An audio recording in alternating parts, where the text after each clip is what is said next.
partaking in the Israel ride and with all of y'all. Hopefully, fingers crossed. You will definitely, Yeah, I'll be there for that. Yeah, and you're definitely going to be on the ride.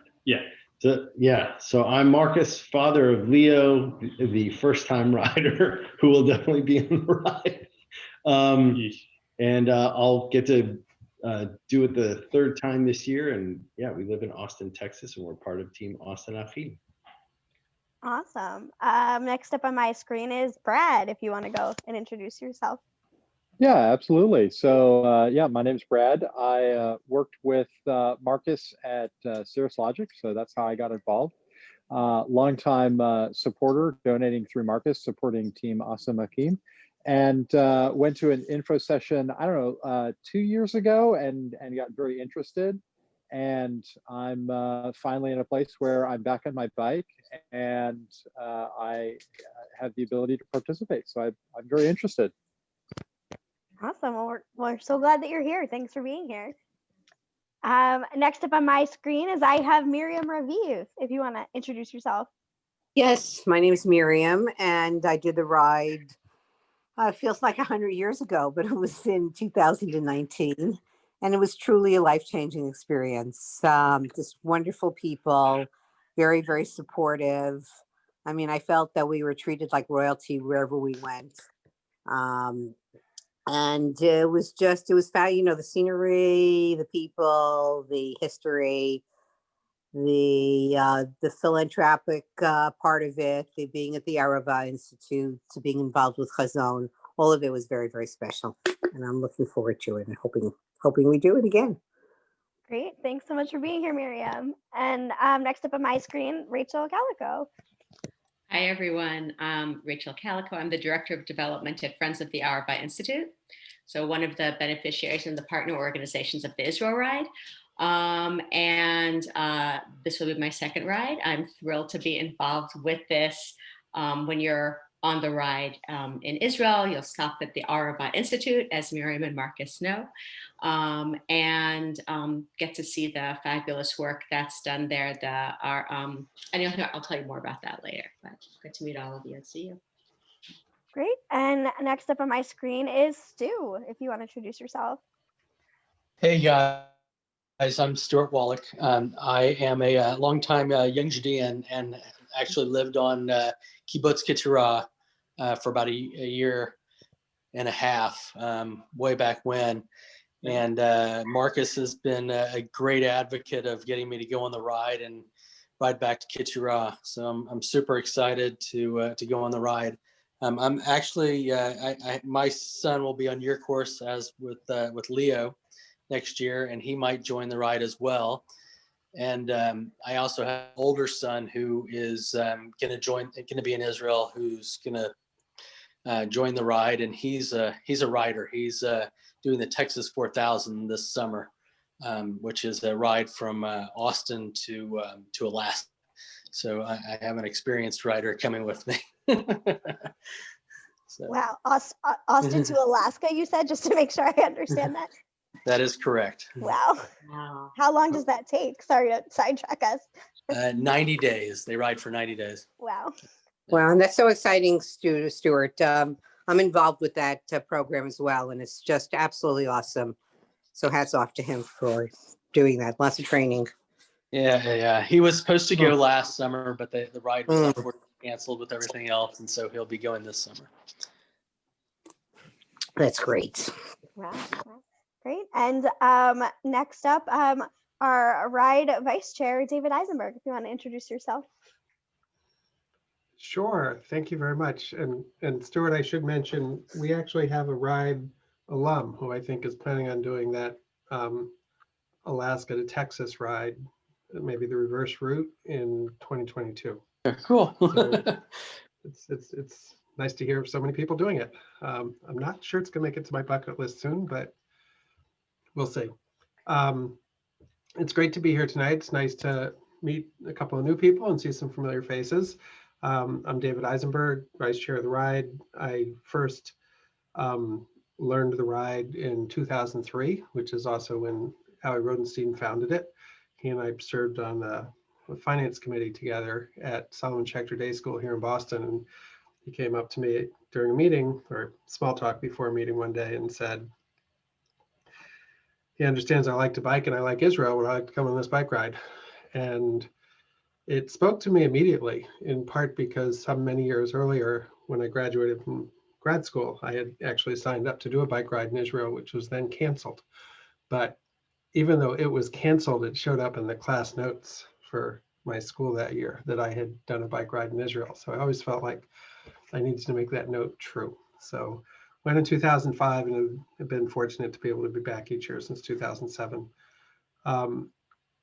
Couple things just to sort of set the stage for tonight's meeting. This is a perfect group for discussion. I think that's wonderful. We're mindful, as was being said earlier, there's uncertainty in the world right now. In the context of that uncertainty, though, we are very, very excited to be planning for this year's Israel Ride. We actually have a lot of confidence, and I don't think it's unfounded, that the ride will take place as scheduled. We track closely the public health situation in Israel and are very mindful of the progress being made with vaccine distribution there, and mindful of the improving, I hope rapidly improving vaccine distribution in the United States that should make travel and other issues possible by October. That said, it's the Israel Ride. We're always planning for contingencies. Usually our contingencies are, things that change on the ride. We have had years where, because of the conflict, as long in advance as 2 months before the ride, we made changes in the route. But the more frequent contingencies have been weather, some security concerns, et cetera, that we deal with as we go on the ride. But within the leadership of the ride today, well, we're totally confident that this will happen, and we encourage people to be registering, making plans, et cetera. We are looking at some predictable questions. What if, as an example, we need to bring a smaller group? How would we deal with that? We have contingencies for that. What if, for lodging, people who aren't related to each other have to be in single rooms? That increases the expense, but it's something that, if that was to turn out to be the case, we would share that back with people, and I think we could all work it out. So it's an active discussion, but I think the bottom line is we're very, very excited to be going back to Israel this year for the ride, and we're optimistic it's going to happen. And a little piece I can share with people, it's really exciting when you put it on your calendar and add that you've now booked your plane ticket and things like that, even though yes, it could change. If it changes, those flights can be rescheduled, they could be canceled. We can deal with that. But in the context of all that's going on right now, I have to say I was surprised how good it felt when I booked my plane tickets and put them on my calendar for the year. So I look forward to tonight's discussion. I'll have a few more comments about the ride itself later on, but mostly I did want to note that we're excited to be moving forward, and we hope you will all be on the ride with us. Beautiful, David. Thanks so much for that wonderful framing. And to think a little bit more umbrella, to start off with the question of what is the Israel Ride? I know we're blessed tonight that have some veteran alumni who we're going to hear from and some great potential riders joining us. So in a sentence summary, what is the Israel Ride? The Israel Ride is an amazing 7-day experience where together we ride from Jerusalem down to Eilat with 5 days of riding. And we're an amazing traveling community, and we raise funds to support incredible organizations doing sustainability and peace building work both in Israel, across the Middle East, and back here in America. And one of the best ways to learn and experience what the Israel Ride is to see some of it in action. So in a second, I'm going to share my screen and we'll spend a few minutes watching the really amazing Inside the Israel Ride promo video just to get a few glimpses of the incredible scenery and incredible Israel Ride experience.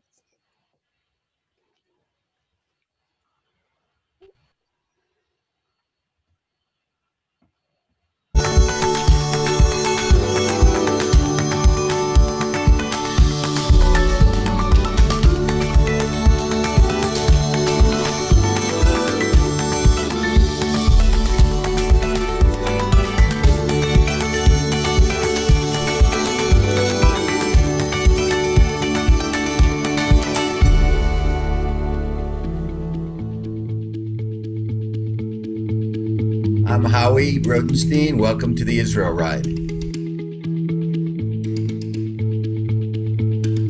What's really important about the ride, and I think really inspiring, is that it's one of those experiences that lets people have a great time, see Israel in a fresh way, whether they've been here 27 times before or never been here before. This is my first Israel ride, but my 12th time in Israel. Amazing being able to see and feel Israel in a very different way than any of my other trips. Hi, I'm Marna Ehrlich. This is my first time on the Israel ride. This is my maiden voyage, first ride, having a blast. Sharon Cohen, my third ride. This is my 5th ride. It's been a lot of fun. I've met a lot of cool people, and it's a very different way of seeing Israel. A day in the life in the Israel ride is completely dependent on what sort of rider you are. All of our rides start the day with breakfast, a chance to stretch. We get out early in the morning, we ride and tour whatever your group is offering for that day, and we finish in comfortable, cozy accommodations. During the course of the week and during the course of the ride, the relationships that are created and the community that's grown there is truly remarkable, and it's people from all over the world. With the crew and the staff and the other participants, everybody really is holding each other up and making it more than just a ride, but also a community. It's an amazing experience to just be part of and see this huge group of people who are coming from so many different walks of life, who are all here for the same cause, just traveling en masse. And it could look crazy at times, and it can look amazing at times. And at the end of the day, we all get to where we're going, and everyone's just having a really great time. This will be the most transformational bike ride you will ever be on, and the only way to see Israel. The ride supports two great organizations, the Arafa Institute for Environmental Studies on Kibbutz Keturah in Israel, and Chazon, the largest Jewish environmental organization in the United States. We've helped to create one of the scarcest resources in the Middle East, trust. We don't trust each other. And that's what we try and do at the Arafa Institute. You really can't live in peace with nature without learning how to live in peace with your neighbor.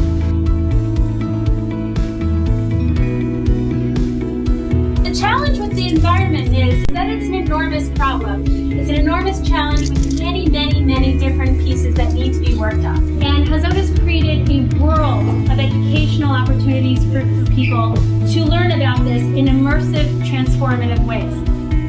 The crew, with very few exceptions, are alumni of the Arafa Institute. And they come back because of their passion for the work of the Institute, and they know the importance of the ride to funding the work of the Institute, funding scholarships. For the riders who participate, they get to see the crew really as a rolling showcase for a week of a very different perspective.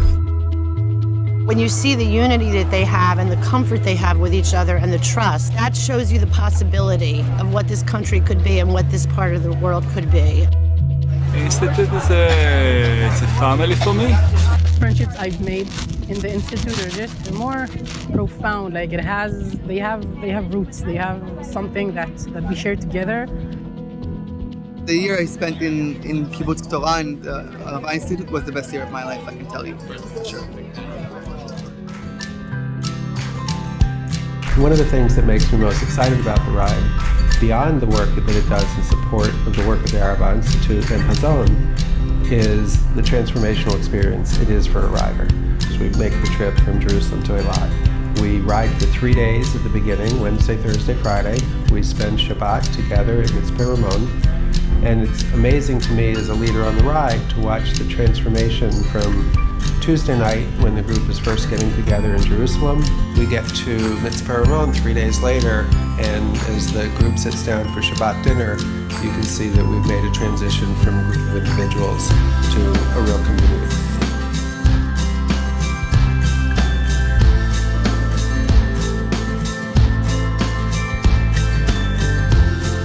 This ride just puts it all together. The people are great, the food is great, and the whole atmosphere is terrific. It's a totally feel-good situation.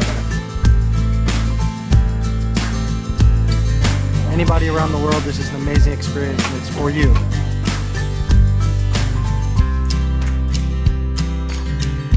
I can't say enough about this, except you need to do this ride.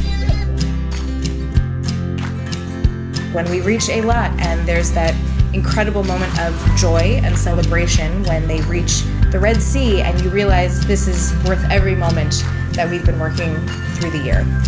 And it's an incredible thing to be a part of.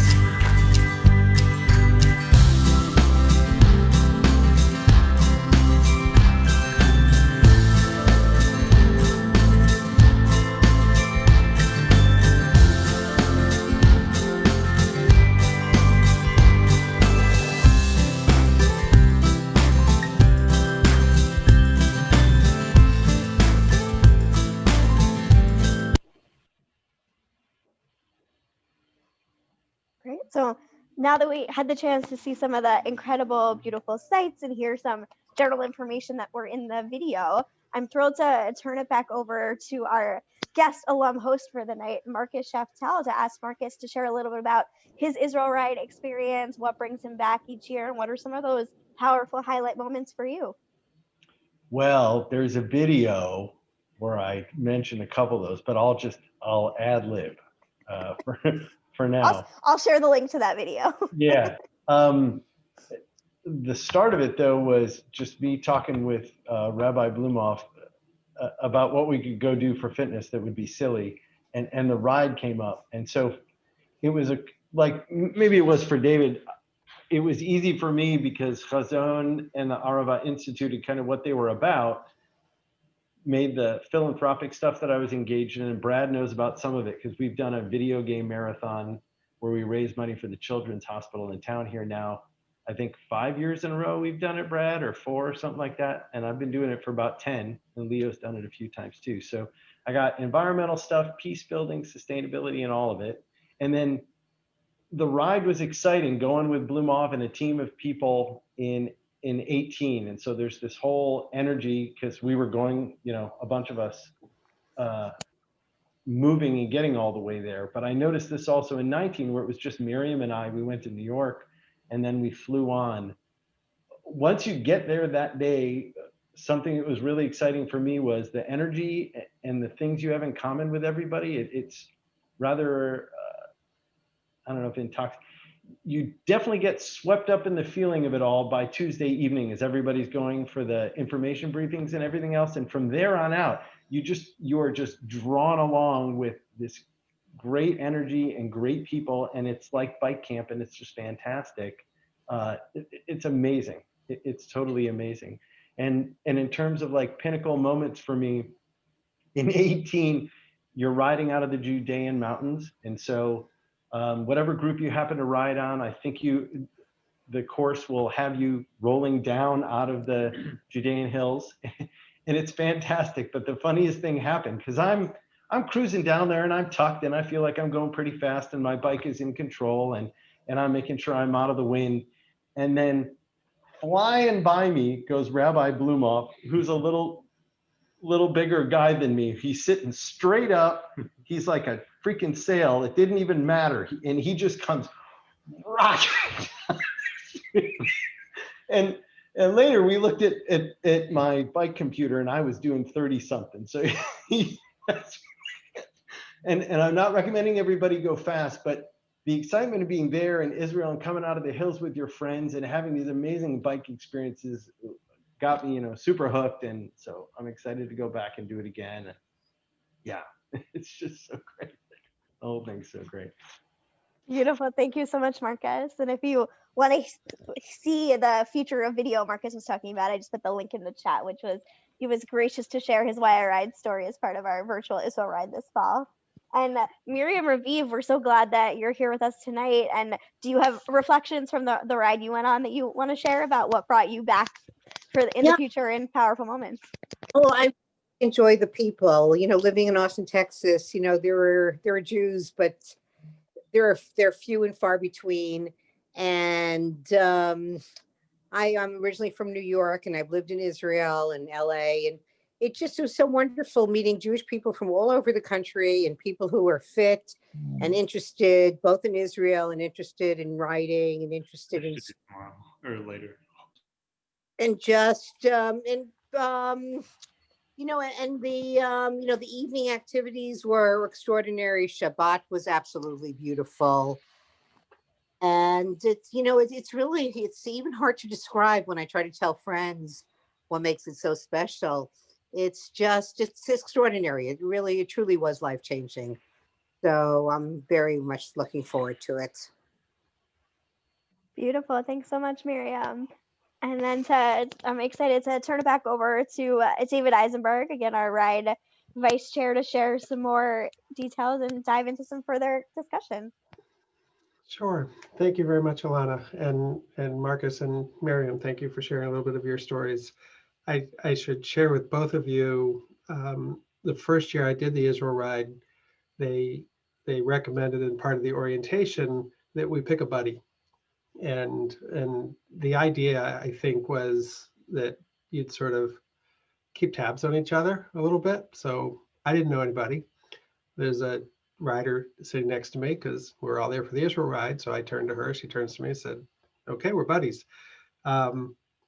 She was from Texas. And until more recently, we didn't have a lot of riders coming from Texas. So we've had Mark Siegel for a number of years. He was before that. And she rode, I'm trying to remember if she was, I think she was a rabbi in Houston, if I recall correctly. But she had a group that she rode with every weekend, and they do a century ride most weekends. And we get going on the ride. She's a very strong rider. And I'm good enough that I have a nice time. But the first time a hill shows up, it was something she had never seen in Texas. So the reality is, for the most part, we actually became good friends. We're still in touch today. She's been back on the Israel Ride once or twice, I think twice. She eventually, with her husband, actually, they each took a pulpit in the Bay Area. So she did eventually learn how to ride hills. But basically, when we were riding together, I could not even keep up even close to her on the flats. But on the hills, she seemed to slow down. But that was our Texas contingent back then. A little bit about the ride, and it's always impossible to cover all of the detail, but I think a few key things. It is a fully supported bike ride with 3 different groups of riders and a touring group. And in loose terms, think of those 3 different groups as, and you could see some examples in the video, you know, a group of very high-end, very experienced riders who, whatever the distance, whatever the hills we give them, they're going to be there. And that group will ride on average about 60 to 70 miles per day. The big difference between their group and the next group is we do try and give them an extra hill or an extra loop somewhere so that they can get in the extra miles. Then the middle group, which is usually the largest group on most days, I would describe that group as good, experienced recreational riders. You know, they like to ride a bike, and this speaks to them. And they'll generally ride more like 50 to 60 miles a day, which in most parts of the ride means they are riding point to point. We leave Jerusalem on a bus, but on our normal routing, the rest of the route, that group pretty much gets themselves point to point on a bicycle. And then there's a group that is, in some cases, newer to it, in some cases just prefers something shorter, and in some cases they like the idea of combining riding and touring. And they'll ride about 30 miles a day, and then most days they spend the afternoon doing other activities. And then finally, there actually is a non-riding group, the Haverim, which for the most part, not as a requirement, but for the most part, it's friends, family, partners of people who are on the ride. It's a non-riding partner who would still like to be there to share in the experience. And they have a more traditional tour guide and activities throughout the day. Every group is fully supported, and fully supported means lead and sweep riders who are very experienced. It means a SAG vehicle. It means mechanics who help take care of any issues that come up with the bikes, safety and security throughout the ride, including an ambulance that rides with us and is only there for us. So on the rare case that there is an accident, the ambulance deals with it. More often than not, I'm pleased to say, what the ambulance deals with is someone scrapes their shin or their finger or something on a chain or something like that, and the ambulance gives them a bandage. But in the event of something more serious, it does mean that we have EMTs there right away. Security, this is Israel. If you're an organized group traveling in Israel, you always have security. We're no exception to that. Fortunately, we never need to use the security, but they're there. Things that are sort of less expected on bike rides, we actually have licensed guides, tour guides that are traveling with us. And they're not just traveling with us, they're riding with us. Bill Slott, who's the senior of the guides, has actually been the lead guide on the Israel ride every bike ride since the ride was started. He lives at Kibbutz Keturah. He is a licensed guide, so he makes his living taking tours around Israel. But it gets a little bit of extra love when he's the guide on the Israel ride. Jared Goldfarb, another one of our regular guides, has been a licensed guide for quite some time, took up cycling so that he could be a guide on the Israel ride. Now, it's not like a traditional tour of Israel. They can't be in the front of the bus on a megaphone, but they can do two things. Well, three things, actually. In the briefing we have each evening, they can give us a little bit of color to some of the places that you'll be seeing the next day on a bicycle. Not just color, but also history, context, etc. On the ride itself, we schedule the rest stops to work well for the riders, but where we have the flexibility, we also schedule them to work well for, there's something there for the guides to talk about so that they can give a little bit of education and context to the places that we're riding through. And then of course, they're always available for any questions. Another key part of the support that I think is actually sort of the secret sauce of the ride is the crew. With very, very few exceptions, the crew are alumni of the Arafa Institute. So on one hand, the ride is, as Alana said, it's a key fundraising event for the Institute and Hazon. And in the course of the ride, you very directly get to learn a lot about both organizations, but indirectly, you learn I think even more by just the opportunity to witness and interact with the crew. The crew is Jewish, Christian, Muslim, Israeli, Palestinian, Jordanian, and the rest of the world.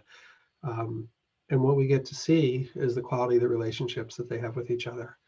They have deep, warm, trusting relationships. Three words that usually don't go together with Jewish, Christian, Muslim, Israeli, Palestinian, Jordanian, and the rest of the world. And they have those relationships because those are the relationships they build while they're students at the Arafa Institute.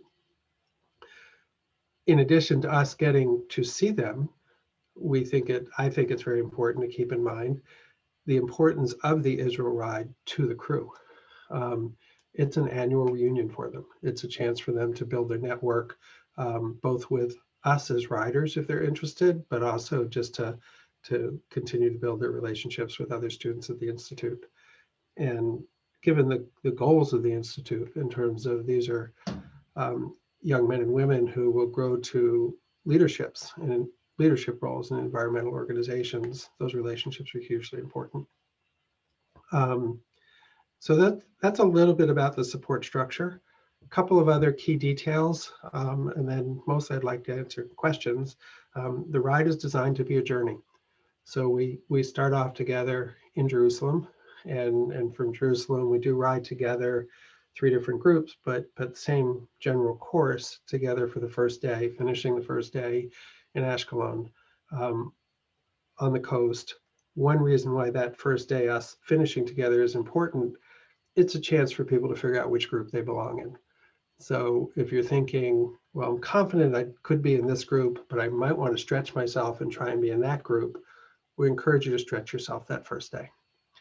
Because the next 2 days, we're heading south, cutting inland, going into the northern Negev. And actually on Thursday night, depending on which group you're in, you're going to sleep in a different place. So on Wednesday on Thursday morning when you're leaving with a group of riders that you'll be with that night and the next night. There's a small amount of flexibility that we sometimes have there, but generally we ask people to figure that out on Wednesday night and make their commitment for Thursday and Friday. Friday ends with everybody back together for Shabbat at Mitzpeh Ramon. Mitzpeh Ramon is in the middle of the desert. It's a setting that frankly looks a little bit like a slightly shrunken version of the Grand Canyon. Absolutely beautiful. And that's where we all spend Shabbat together. We could be in one or two hotels, but meals are together. And all of the activities, importantly, all of the activities on Shabbat are optional, but all of the activities are with whoever in the rest of the group would like to participate. That includes different choices in services. It includes an educational program where people get to break into smaller groups and meet students and alumni from the Institute and really have a chance to learn from them and learn from their experience. And it includes a program where people get to learn more about different projects being done by Hazon. We then all get back together on Saturday evening for Havdalah, and then we're back into the cadence of the ride. So we go directly from Havdalah to briefing and preparing for Sunday. Sunday, I think most people do think of as the most spectacular day of the Israel ride. There's a lot of different theories as to why. It's absolutely beautiful. That's one really good one. Two, as I said in that introductory video, by the time we get to Sunday, we have gelled it as a community. People who might have had anxiety about the ride at the beginning, they know they can do it now. They're much more comfortable. You probably have a few more friends and acquaintances on the ride. But the other thing is on Sunday, there's actually 3 spectacular descents and only 1 climb. So for the most part, you're going downhill or it's level, which actually can make for things being pretty spectacular that way too. We finished Sunday at Kibbutz Keturah, home of the Arafa Institute. Not everybody will be staying at the Institute. There's only so much lodging. So after dinner, you can do it beforehand. We encourage people to do it afterwards. We split people up to different guest houses in the Arava Valley. And then the next morning, I should anchor a little bit more while we're at Kibbutz Keturah. Why do we encourage that people go to their respective hotels after dinner, and there's showers and stuff for people to use once they get there, when they first get to Keturah. It's your chance to see the Arafa Institute. It's your chance to go on a number of other tours of the kibbutz, the Arafa power fields, etc. It's really a wonderful setting. And you've now really completed your journey to see that place that you're helping support. It's nice to have the time there. And then the next morning is the last day of the ride, and it's our journey to Eilat. We start at different places depending on which of the 3 groups we're in. But at Red Canyon, which is maybe 15 miles before Eilat, we are all back together again so that we can finish the ride going into Eilat as a single group. And that's where it wraps up. At the beginning and end of the ride, if you brought a bike, we have a courier that picks it up at Ben Gurion Airport, brings it to Jerusalem, where our mechanics can put it together for you, can help you put it together, can double check your work, whichever you like. At the end, same routine for repacking it, same courier brings them back to Ben Gurion. Both of those, when you come, when you leave, is totally up to you. The courier will meet your flight no matter what. You just have to give them the notice. For people who are renting bikes, we ask that they let us know the size in advance so that we can make sure that we're holding the right size bike for them. A lot of people who rent a bike might bring their own pedals, might bring their own saddle. If they have a favorite bell or other attachment that they like having on their bike, bring it. Our mechanics will attach it and then help you detach it at the end of the ride. Those are most of the big details. One thing I might mention, because we do have people here with family, about 40% of the riders in any given year are there with another family member. It could be parents and children, could be a spouse, could be a honeymoon couple, which I guess would also mean it's a spouse. cetera, et cetera. I've had the good fortune to do this ride quite a few times. They have all been wonderful, but none as special as the two. One that I shared with one of my kids for the entire ride, and one that I shared with one of my kids and his then girlfriend, now wife, were studying in Israel 1 year, and they couldn't take off for the whole week of the ride, but they did do the first day with me. Those stand out to me even after all these rides, and importantly, they stand out in our relationships with each other too. They're really wonderful experiences. So to the degree that you can do that, it is awesome. And with that, I'm happy to address any questions. I love this bike ride. So if you give me the chance, I'll just talk about it forever, but that wouldn't be a good thing to do. So happy to address any questions.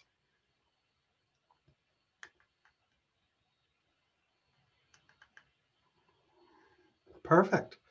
Alana, do you want to introduce the beneficiaries? I think that was our plan for Yeah, next. absolutely. If there aren't questions, we wanted to share a little further information about what are these incredible beneficiaries that the ride is supporting. So Rachel, why don't we go over to you if you want to tell us a little bit more about the Arafa Institute. Sure. I think a lot of you are familiar with it, and Stuart might even be able to say something from his time at Keturah. So the Arafa Institute is an environmental academic and research institute located on Kibbutz Keturah, the south of Israel. We have an academic program, an accredited semester program for Israelis, Palestinians, Jordanians, and international students. In normal times when we travel, American students will go for their semester abroad there. And part of our work here at Friends of Arava is to recruit students for that semester program. We also have a number of research institutes focused on renewable energy, water reuse and treatment, and sustainable agriculture, and work across borders to bring these technologies to improve lives and improve lifestyles of the communities throughout the region. We do all of this environmental work through the lens of peace building. By working together on shared goals, we can build a more sustainable and peaceful future together. Friends of Arava in the US does student recruitment and programming like this, and fundraising and outreach to bring more people to the Institute, to introduce more people to the work and what's happening. And that's, yeah, and it's really exciting. And in this time, it's continually exciting. So it's always, and as David said, you get to meet alumni of the Institute who participate as crew, and there are multiple opportunities for conversations with both alumni and with students throughout the Israel ride to hear their experiences and the impact of the time. Great.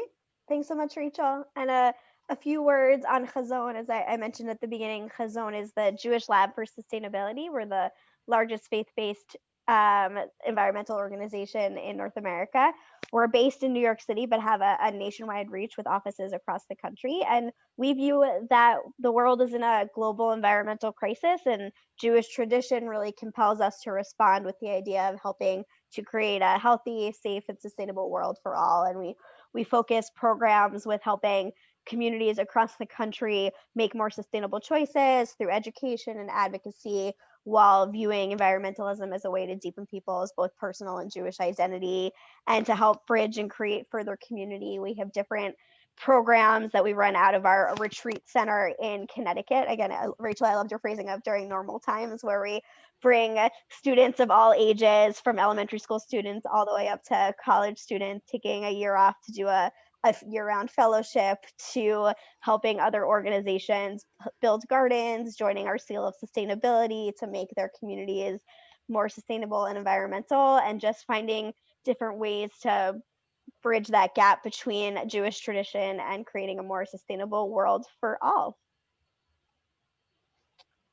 Great. And I should briefly mention, we have a third partner, non-financial partner, in Jewish National Fund. The connection with Jewish National Fund is that they're a very meaningful supporter of the work of the Arafa Institute. And actually here in the US, they partner together with Rachel and the rest of the staff at Friends of the Arafa Institute on fundraising for the Institute. Early on in the ride's history, I think in the second year of the ride, they created a team. And the team, it's basically, it's just the same as any other team on the ride. It, in most years, is the largest team on the ride, between the national team and local teams.